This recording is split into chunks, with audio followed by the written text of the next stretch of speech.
The reason I found out about the tricuspid regurgitation is I had a small stroke in December, so they did a lot of tests.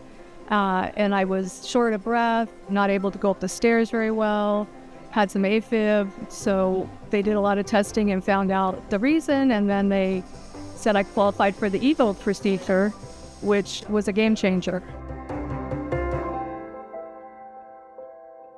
The EVOQUE procedure is a new valve procedure to address a very underserved valve, the tricuspid valve. Now we have a valve replacement that we can perform percutaneously, so done through the leg instead of surgically, and a lot of patients can get this therapy and then go home the next day.